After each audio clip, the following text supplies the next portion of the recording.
سوانح عمری بائیوگرافی۔ سوانح کا لفظ سانحہ کی جمع ہے جس کے معنی روداد، احوال یا کیفیت کے ہیں۔ چنانچہ سوانح عمری کے معنی ہوئے کسی شخص کی زندگی کے احوال یا اس کی سرگزشت۔ سوانح نگار کسی شخص کی ولادت سے وفات تک کے حالات چونکہ تفصیل کے ساتھ بیان کرتا ہے، اس لیے ضروری ہے کہ وہ اپنے موضوع سے پوری طرح آگاہ ہو اور جس شخص کی وہ سوانح عمری ترتیب دے رہا ہے اس کے ساتھ اس کا قریبی رابطہ رہا ہو یا اس شخص کا مطالعہ اس طرح کیا ہو کہ اس کا کوئی گوشہ بھی مخفی نہ رہا ہو۔ اس کے ساتھ ساتھ سوانح نگار کے لیے یہ بھی لازم ہے کہ وہ اس شخص کے پورے عہد کا مکمل شعور رکھتا ہو۔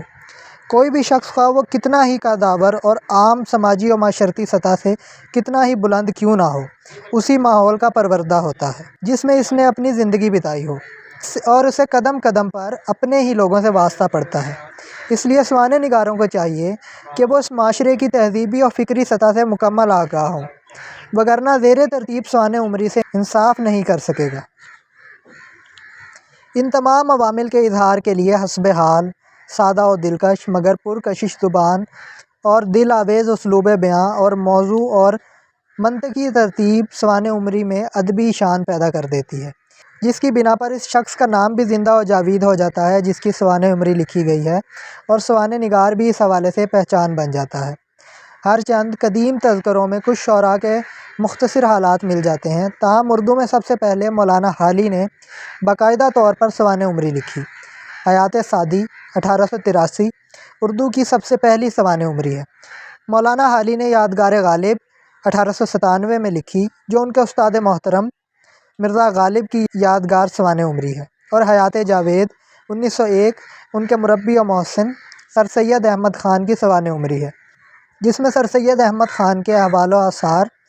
اور ان کے کارہائے نمایاں اس طرح والہانہ انداز اور اس قدر دلکش انداز تحریر میں بیاں ہوئے ہیں کہ ضخیم ہونے کے باوجود حیات جاوید اردو کی بہترین سوانح عمری شمار ہوتی ہے۔ مولانا شبلی نعمانی کی سوانح عمریاں المامون 1887،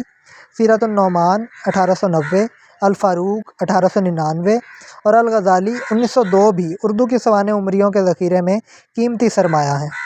مولانا حالی، مولانا شبلی نعمانی کی سوانح عمریوں کے بعد بے شمار سوانح عمریاں لکھی گئیں اور لکھی جا رہی ہیں، جن میں افتخار احمد صدیقی کی حیات النظیر 1912، رئیس احمد جعفری کی سیرت محمد علی 1924، سید سلیمان ندوی کی حیات شبلی 1925 اور عبد المجید سالک کی ذکر اقبال 1954 زیادہ اہم ہیں۔